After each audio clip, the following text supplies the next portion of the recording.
Olá, pessoal, tudo bem? Aqui é a professora Jaqueline de Literatura e hoje a gente está aqui para falar de mais um conto da obra Ânsia Eterna de Júlia Lopes de Almeida. Hoje a gente vai falar do conto número 12, que se chama In Extremis. In extremis é uma expressão em latim que quer dizer nos últimos instantes da vida, no extremo da vida. Bem, esse conto é narrado em terceira pessoa por um narrador onisciente que tem acesso aos pensamentos dos personagens, né?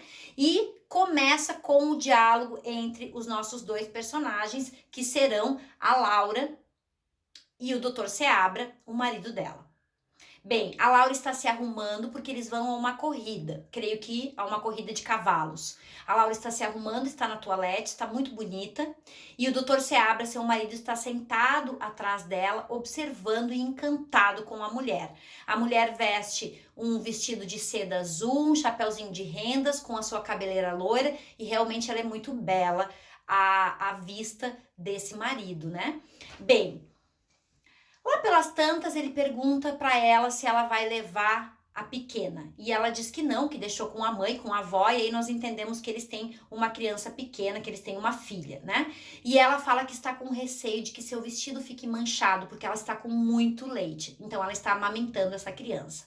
E aí ela pergunta se o carro já chegou, ele diz que já, que inclusive dentro do carro estão as flores que ela pediu, as rosas que ela pediu. E aí eles estão indo. Só que o Dr. Seabra diz o seguinte: nós precisamos ver o Bruno, nós vamos lá ver o Bruno, né? Acho que o ideal é que a gente vá lá vê-lo, porque eu encontrei com um médico da família e parece que ele está nas últimas, né? Em extremis. E aí a gente entende o título do conto. Então, o Bruno está muito doente e ele sugere, então, que a Laura e ele façam uma visita ao Bruno. E aí a expressão do rosto da Laura se modifica. Ela fica com uma expressão triste, com os lábios trêmulos, e logo o marido entende. E aí o narrador vai começar a nos contar que a Laura nutria um profundo amor pelo Bruno. O Bruno é um amigo da família, mas que amava também a Laura. E o Dr. Seabra sabia disso. Então o narrador vai nos contar que quando os dois estavam juntos, a Laura e o Bruno, o Dr. Seabra ficava admirando os dois, praticamente admirando, observando os dois. E os dois conversavam sobre música, sobre arte, sobre poesia, sobre pássaros, né? Muito, numa relação muito íntima, né? E de muita sintonia. E ele entendia que a mulher amava esse homem e se sacrificava, porque ela tinha um casamento e tinha uma filha, né? E aí eu peguei um trechinho do conto para ler para vocês.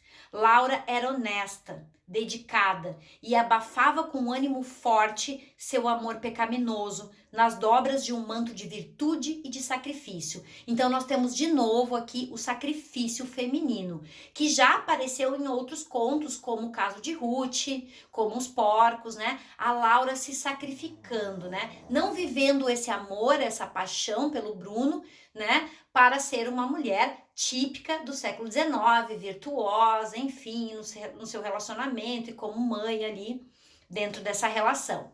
Bem, como que o narrador vai descrever? O Dr. Seabra, o marido dela, era um homem da razão, um homem da ciência, um homem materialista, descrente. Já o Bruno era mais jovem e um homem sonhador, idealista, que gostava de falar sobre poesia. Então são os extremos, né? São os opostos. Bem, eles vão então chegar à casa do Bruno. E quando eles chegam lá, a Laura está muito aflita e ela não espera sequer que alguém abra a porta do carro, ela já sai correndo e vai em direção à casa. Chegando lá, ela encontra com a mãe do Bruno, que diz que o filho estava realmente muito mal e que os médicos haviam dito que para ele se melhorar, para ele se curar desta febre, né, ele deveria tomar leite de peito. Mas aí ela vai relatar que chamaram algumas amas de leite que se negaram a isso quando viram que era um homem adulto, enfim, né, ou por outros motivos, e mulheres então que se negaram a tirar o leite ou a amamentar o Bruno para que ele se recuperasse. Chegando lá, a Laura fica profundamente comovida com aquela imagem do Bruno. O Bruno realmente está nos últimos instantes de vida, né? Ardendo em febre. E aí ela percebe que ela poderia tentar salvar o Bruno dando leite dela pro Bruno. E aí ela olha pra cara do Dr. Seabra, que é o marido dela, né? E o Dr. Seabra, a princípio, faz uma cara de negação, né? De reprovação. Só que aí ela olha para ele com um olhar de ternura e aflito e tal, e o Dr. Seabra chega a ficar comovido com isso, porque inclusive o narrador comenta que o Dr. Seabra via uma beleza, uma certa beleza nesse amor todo, né? E até sentia pena da Laura, porque via o sofrimento no rosto dela, e que as coisas até se confundiam, porque tinha alguns momentos que o Dr. Seabra tinha uma afetuosidade por esta mulher que sofria por amor. É como se fosse uma filha dele, né? Não só a esposa, né? Então ele também se comoveu. E aí ele olha para ela e faz um sinal afirmativo. Então ela desabotoa o vestido e se ajoelha para então dar o seu leite ao Bruno. Nesse momento, o Dr. Seabra tem um ímpeto de falar alguma coisa para que a Laura não faça isso, só que quando ele percebe, ela já está encostando o bico róseo do seio na boca, então, desse moribundo, né? Desse rapaz que está no momento final de sua vida.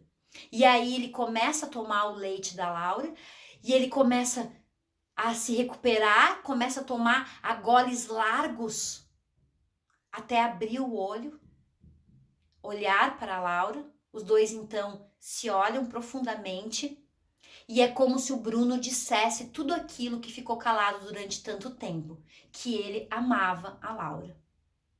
Logo depois disso, ele começa a fechar os olhos e entra num sono profundo. E aí o narrador vai dizer que somente o Dr. Seabra compreendia que aquele seria o último sono do Bruno. A Laura ajeita o seio dentro do vestido e se atira nos braços do marido. E aí ela diz para o marido: obrigada, você é bom. Obrigada, querido, você é bom. E o conto vai acabar então com esse final e o narrador dizendo que agora a Laura era toda dele, toda do Seabra, né? Então ela se atira nos braços dele e aí agora ela era toda dele, né? E agradecendo o marido por o marido ter, pelo fato do marido ter permitido que ela desse o leite ao Bruno. E aí acaba o conto. Então na próxima aula a gente continua com o conto número 13. Até lá, pessoal. Um beijo.